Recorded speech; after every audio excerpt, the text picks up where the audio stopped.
स्वागत है आप सभी का फिर से एक बार। कैसे हैं आप सब? मेरा नाम सौरभ पांडे और नीट सिलेक्शन एक्सप्रेस की इस क्लास में फिर से एक बार आपका स्वागत है। आज हम लोग जिस चैप्टर के क्वेश्चंस करने वाले हैं उसके क्वेश्चंस आते जरूर हैं, कम क्वेश्चंस आते हैं लेकिन आते जरूर है। बहुत सरल है, थ्योरेटिकल चैप्टर है, छोटा चैप्टर है। कौन सा है? मानव कल्याण में सूक्ष्म जीवी। तो एक छोटी से कुछ क्वेश्चंस हैं, कुछ थोड़े बहुत क्वेश्चंस हैं, बहुत ज्यादा तो नहीं इसमें पीवाईक्यू में मिलेंगे, लेकिन जितने भी इंपॉर्टेंट क्वेश्चंस हैं उन सभी क्वेश्चंस का एक कलेक्शन हम लोग करने जा रहे हैं। बाकी मुलाकात अगली क्लास में फिर एक बार होती रहेगी। आज के सवाल कितने आपने किए वो आप लोग कमेंट में लिखिएगा कि कितने क्वेश्चन सही किए हैं। ठीक है, मेरे ख्याल में ज्यादा क्वेश्चंस नहीं होंगे, 20-22 क्वेश्चंस ही होंगे। देखते हैं कौन से क्वेश्चंस बन रहे हैं यहां से। पहला सवाल, निम्न में से कौन बाहित मल उपचार के लिए आबाइबीय आपंक संपाचित्र में डाला जाता है? आबाइबीय आपंक कौन सा संपाचित्र कौन कौन से डाले जाते हैं? चारों ऑप्शंस आपको दिख रहे हैं, क्या क्या है? सक्रिय सक्रिति आपंक, एक्टिवेटेड स्लज, प्राथमिक आपंक, ठीक है, प्राइमरी स्लज, तैरते हुए कूड़े करबट जो शुरुआत में कूड़ा उड़ा तैर रहा होता है, और प्राथमिक उपचार के बाद बहिस्राव, प्राइमरी फ्लूइड, इनके बारे में कहा गया है। तो एनारोबिक स्लज डाइजेस्टर यानी आबाइबीय आपंक संपाचित्र में कौन सी चीज डाली जाती है? आपको याद होगा आपने दो तरीके के ट्रीटमेंट पढ़े थे, प्राइमरी सेकेंडरी। प्राइमरी में आपने क्या पढ़ा था कि प्राइमरी में जो तैरती हुई चीजें थी या जो नीचे जा सकती थी उनका हमने सबसे पहले क्या किया था, उनको सबसे पहले हटा दिया था। फिर सेकेंडरी ट्रीटमेंट में ले गए जहां पे आपको याद होगा विषाणु जीवाणु और कवक, बैक्टीरिया और फंजाई, इन दोनों ने मिलके जो भी कार्बनिक पदार्थ थे उनको तोड़ना शुरू किया। ठीक है, जब वो टूट गया तो पानी बाहर निकल गया। ठीक है, अच्छा नीचे फिर क्या हुआ, जो बच गया या कवक और जो बैक्टीरिया बच गए वो नीचे इकट्ठा हुआ, उसी को कह दिया एक्टिवेटेड स्लज। क्या कह दिया? Activated sludge. उसमें से कुछ भाग दोबारा नए वाले में डाल देते हैं एज ए इनाकुलम, बचे हुए को एनारोबिक स्लज डाइजेस्टर में डालते हैं। तो आंसर क्या होगा बताइए जरा? एक्टिवेटेड स्लज या सक्रियति आपंक। ठीक है, आगे बढ़ते हैं। निम्न जैविकों को उनके द्वारा उत्पादित वस्तुओं से सम्मिलित करिए। कर लेंगे, बहुत आसान है। अब जैसे लैक्टोबैसिलस, बिना सोचे समझे आप क्या लगाएंगे? दही। ठीक है, सैक्रोमाइसिस सेरेबिसियाई, बिना सोचे समझे क्या लगाएंगे? ब्रेड। तो ए का टू कहाँ कहाँ है? 3 जगह है। अच्छा भाई, बी का फोर कहाँ कहाँ है? बी का 4 इन 2 जगह है। देखिए दिख रहा है ना सभी को ऑप्शंस में। ठीक है, तो ये 2 ऑप्शन बचे, आगे भी देख लेते हैं। एस्ट्रोविक्टर एस्टाई, ठीक है, एस्टिकम, ये रहा। डी का 5th आंसर आ गया आपके सामने। कौन सा? B is the right answer. ठीक है साहब, आगे बढ़े। फ्लेमिंग, चेन और फ्लोरे, याद है अलेक्जेंडर फ्लेमिंग की बात हो रही है। इन्होंने सबसे पहले क्या किया था? प्रतिजैविक या एंटीबायोटिक की खोज की थी।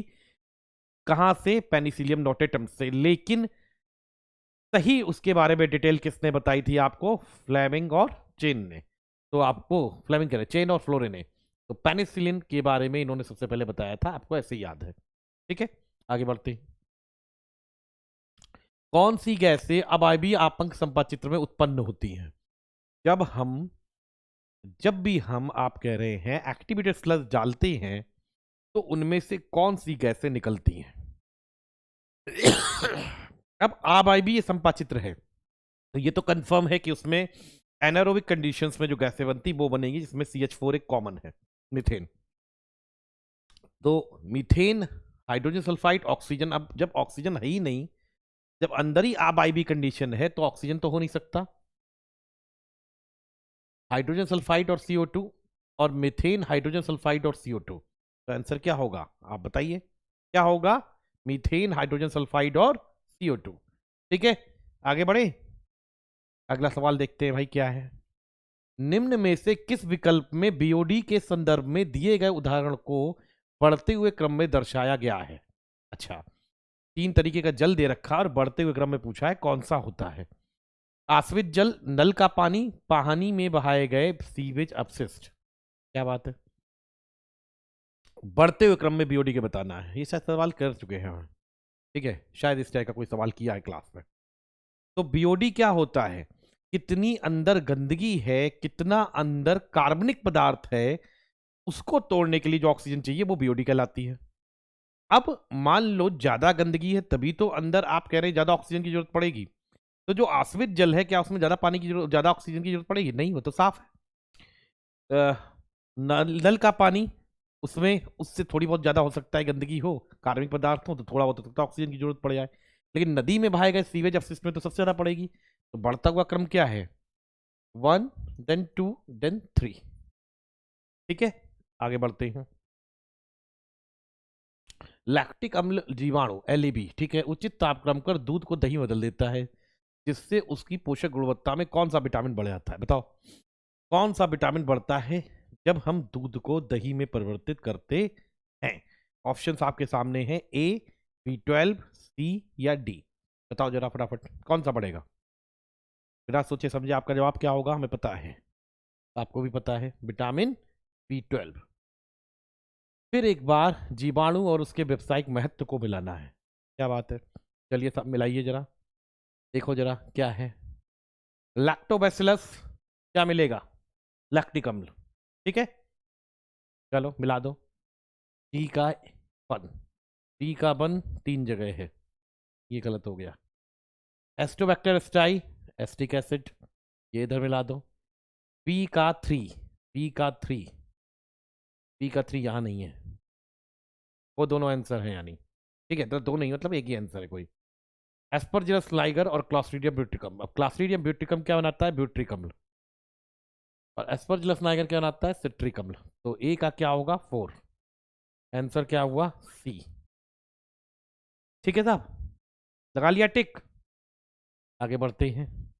निम्न में से कौन सी विधि नाभिकीय अपशिष्टों के निपटान के लिए सबसे अधिक उपयुक्त है? अपशिष्ट को अंतरिक्ष में दाग देना, अपशिष्ट को अंटार्कटिका के हिम आच्छादन में दबा देना, गहरे महासागर के नीचे चट्टानों में डाल देना, या पृथ्वी की सतह के नीचे गहरी चट्टानों में दबा देना। क्या होगा? पृथ्वी की सतह के नीचे गहरी चट्टानों में दबा देना, यह होगा। ठीक है, आगे बढ़ते हैं। फ्लॉक्स संबंधित होता है बैक्टीरिया का समूह जो कवक तंतु के संग संयुक्त होकर जाल का समान रचना करता है। ईटीपी में निर्मित प्राथमिक आपंक से आपंक के शेष बचे भाग से, या कार्बनिक अपशिष्टों के किण्वन से बने बायोगैस से, किससे होता है बताओ जरा। तो क्या जवाब होगा इसका? बताओ क्या होगा? बैक्टीरिया के समूहों से जो कवक तंतुओं के संग संयुक्त होकर जाल के समान संरचना बनाते हैं। फ्लॉक्स याद है ना, क्या होते हैं? बताओ जरा, फ्लॉक्स क्या होते हैं? हमने आपको क्या बताया अभी कि जब हम प्राइमरी ट्रीटमेंट कराते हैं, इसके बाद जो पानी होता है वो सेकेंडरी ट्रीटमेंट के लिए जाता है। जब वो सेकेंडरी ट्रीटमेंट के लिए जाता है तो अंदर की तरफ वहां पे आप कहते हैं बड़े बड़े एरिएशन टैंक होते हैं, बाइबीए टैंक जिन्हें कहते हैं।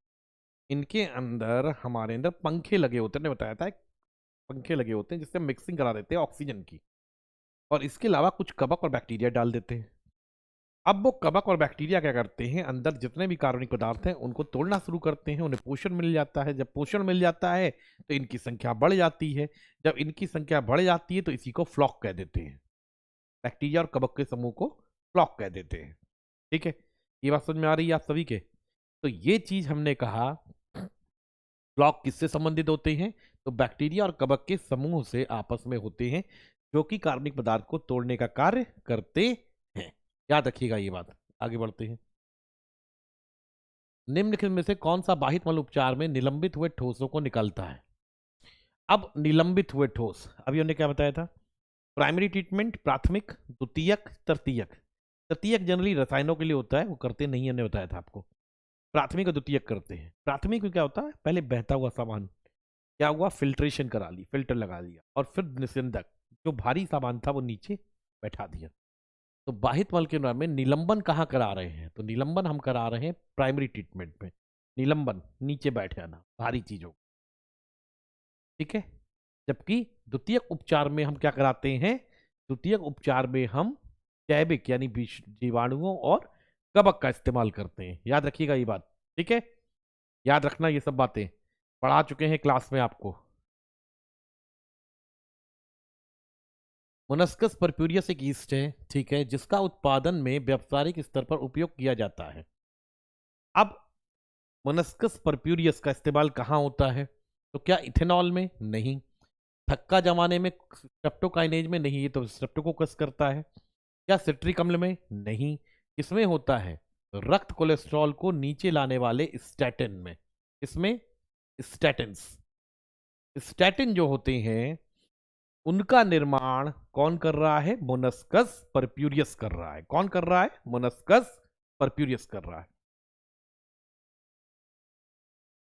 पिलोडेड टैंक चैबरी रेक्टर को किसके द्वारा, किसके लिए तैयार किया जाता है? बताओ जरा। पिलोडेड मतलब हिलने वाला, जो लगातार हिलता रहता है, पंखा जो होता है चलता रहता है, उस चीज की बात हो रही है। तो पिलोडन के लिए किसका इस्तेमाल किया जाता है बायोरिएक्टर्स में? बताओ जरा, पढ़ के बताओ, फटाफट बताओ, किसका इस्तेमाल किया जाता है?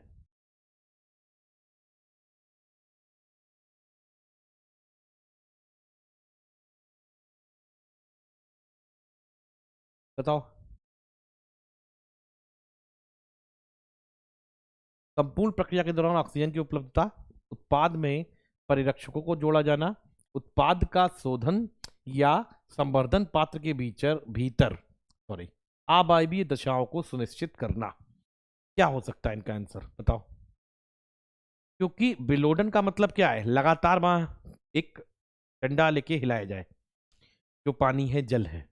क्यों हिलाया जाए? जिससे ऑक्सीजन घुल जाए। क्यों घुल जाए? क्योंकि जीवाणु और कवक आसानी से उसमें पैदा हो पाए और कार्बनिक पदार्थ को तोड़ पाए। ये सारे काम इसलिए हो रहे हैं। सीधी बात है, संपूर्ण प्रक्रिया में ऑक्सीजन की उपलब्धता, इसके कारण बिलोडन का इस्तेमाल होता है। बात समझ में आ रही है? ऑप्शन नंबर 1 ये है इसका आंसर। आगे बढ़ते हैं। फिर एक बार कॉलम को मैच कराना है, ठीक है? ओके। पी का 4 देखो कहाँ है, इसमें नहीं, बाकी किसमें है?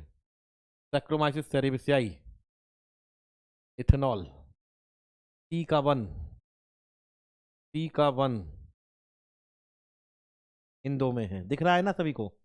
ऑप्शन दिख रहे हैं सारे, वरना कहोगे रास्ते में आ गए। ठीक है, स्क्रीन से दिख नहीं रहा है। ठीक, सभी को दिख रहा है? एस्परजिलस नाइगर, सिट्रिक अम्ल, ए का 3। बचा कौन सा ऑप्शन था? ए का 4 यहाँ है। ठीक है, ऑप्शन कौन सा बचा? एक ही बचा, कौन सा? सी। ठीक है, लगाने की जरूरत नहीं है। ट्राइकोडर्मा, पॉलीस्पोरम, साइक्लोस्पोरिन ए और मोनोस्कस परपुरियस स्टैटिन्स। ठीक है, आगे बढ़े। कोई दिक्कत इतनी बात में? नीचे दी गई तालिका में गलत मिलाए गए पदों को चुनना है। कौन सा है? मदो लिखा है, पद का। ट्राइकोडर्मा पॉलीस्पोरम, साइक्लोस्पोरिन ए प्रतिरक्षा संदमक औषधि है। मोनस्कस परप्यूरियस स्टैटिन बनाता है, कोलेस्ट्रॉल को कम करता है। स्ट्रेप्टोकोकस स्ट्रेप्टोकाइनेज से रुधिर वाहिकाओं के थक्के को हटाता है और कोलेस्ट्रम ब्यूटिलाइकम लाइपेज बनाता है, जो तेल के धब्बों को हटाता है। गलत मिलाना है। बताओ जरा, गलत कौन सा होगा इनमें से? बताओ, इनमें से गलत पद कौन सा है? बताओ जरा फटाफट, कौन सा लग रहा है आपको?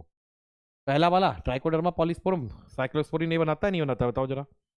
मेरे ख्याल में तो ये सही जवाब होना चाहिए, हमें तो ऐसे ही लग रहा है।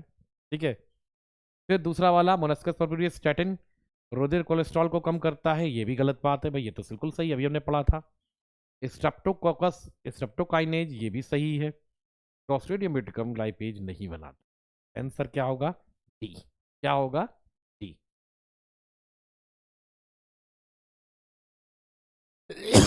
बियर के उत्पादन में पहला पद कौन सा होता है? पहला पद आपको पता है कौन सा होता है? माल्टिंग। कौन सा होता है? माल्टिंग बनाना, माल्टिंग करना। ठीक है, जो आप कहते हैं गेहूं को रखा जाता है, उस चीज की।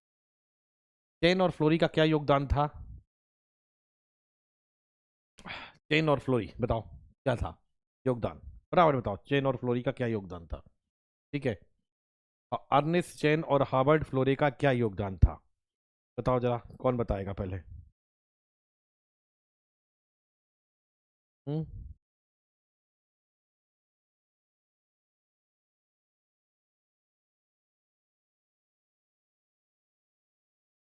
प्रभावी एंटीबायोटिक के रूप में पेनिसिलिन की संभावना की स्थापना करना, स्ट्रेप्टोकाइनेज की खोज करना, ठीक है, आनुवांशिक अभियांत्रिक इंसुलिन का उत्पादन करना, या डीएनए क्रम की खोज करना।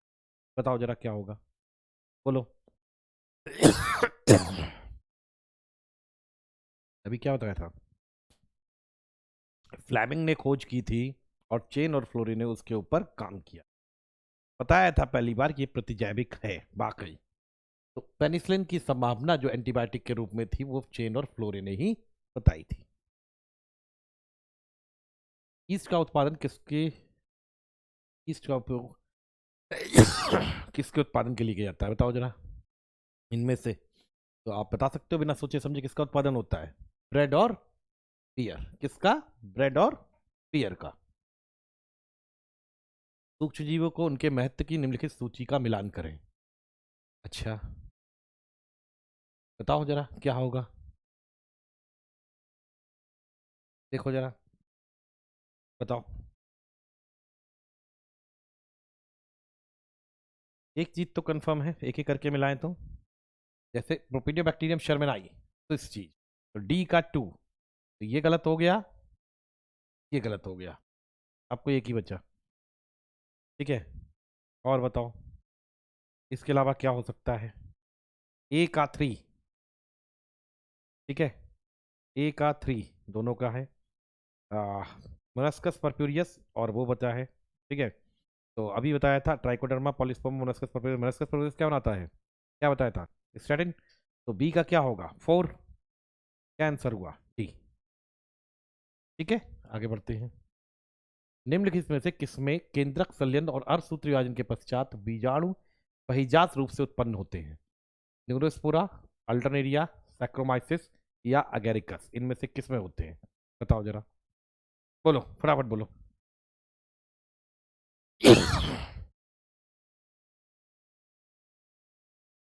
हाँ भाई, क्या लग रहा है कौन सा आंसर हो सकता है इसमें? देखो, इसमें पहली बात कहा गया है केंद्रक संलयन, ठीक है।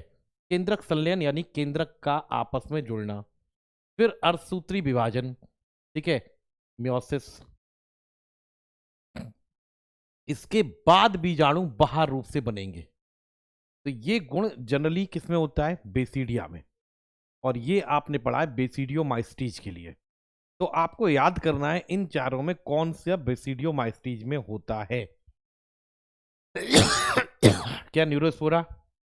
नहीं, ये एस्कोमाइस्टीज है। अल्टरनेरिया? नहीं। सैक्रोमाइसिस? ये भी नहीं, एस्कोमाइस्टीज है। अगेरिकस बेसिडियोमाइस्टीज। आंसर क्या होगा? अगेरिकस। ठीक है, कवक का उदाहरण था ये। सीडोमोनास डिनाइट्रोजेंस किस विटामिन को निर्मित करता है? सीडोमोनास डिनाइट्रोजेंस किस विटामिन को निर्मित करता है? बताओ फटाफट। ठीक है, सीडोमोनास डिनाइट्रोजेंस किस विटामिन को निर्मित करता है? तो सीडोमोनास डिनाइट्रोजेंस किस विटामिन को निर्मित करता है, बता सकते हो? के, डी, B2 या 12? Vitamin B12। ठीक है, लीजिए साहब। तो आज इतनी सवाल था, मैंने कहा था इसमें कम सवाल हैं क्योंकि ऑलरेडी इस चैप्टर से थोड़े से कम क्वेश्चंस भी आते हैं और थ्योरेटिकल चैप्टर है, आप खुद कर सकते हैं। और अगर हम लगातार वही क्वेश्चंस करेंगे, अगर सारे उतार लेंगे तो एक जैसे ही दिखेंगे, जैसे आप देख रहे हैं मैचिंग टाइप के। तो मैचिंग टाइप के आएंगे इसमें से, और या फिर जो आपका वो है सीवेज ट्रीटमेंट प्लांट, वहां से इसमें से सवाल आ सकते हैं और कहीं से सवाल नहीं आते हैं। ठीक है, तो सीवेज ट्रीटमेंट प्लांट अच्छे से कर लेना, हमने पढ़ाते समय भी कहा था। और इस टाइप के मैचिंग के सवाल कर लेना, इन्हीं के एक दूसरे से रिलेटेड क्वेश्चन आएंगे। कहने को हम 50 क्वेश्चन भी कर लेते, होते सब एक जैसे, आप कहते वही क्वेश्चन बार बार करा रहे हैं, तो उनका कोई फायदा नहीं था। तो आपको लगेगा बहुत छोटे टाइम पे वीडियो खत्म हो गया, बहुत छोटे टाइम पे सर ने क्वेश्चंस करा दिए, बट इस चैप्टर से इतनी क्वेश्चन हो सकते हैं, बाकी सारे क्वेश्चंस एक जैसे रिवाइज आपको लगते। हाँ, अगले हमारा जो नीट एक्सप्रेस की क्लासेस होंगी उसमें हमारी मुलाकात होगी 2 चैप्टर एक संग। आप कहोगे कौन से 2 चैप्टर? तो इकोसिस्टम और एनवायरमेंटल पॉल्यूशन। तो वो थोड़े से लंबे टॉपिक हैं, 2 चैप्टर एक संग आपको करने हैं वहाँ पे, ठीक है? इसके अलावा हम लोग नीट के महा रिवीजन में फिर से एक बार मुलाकात करेंगे 6 तारीख को, उम्मीद बैच में। वहाँ पे हम लोग की मुलाकात होगी, जहाँ पूरी बॉटनी एक दिन में हम लोग कवर कर रहे होंगे, ठीक है? तो मुलाकात हम लोग की आगे भी होती रहेगी, बस आपको क्या करना है, अच्छे से पढ़ाई करनी है, 7 तारीख की पूरी तैयारी की जान से।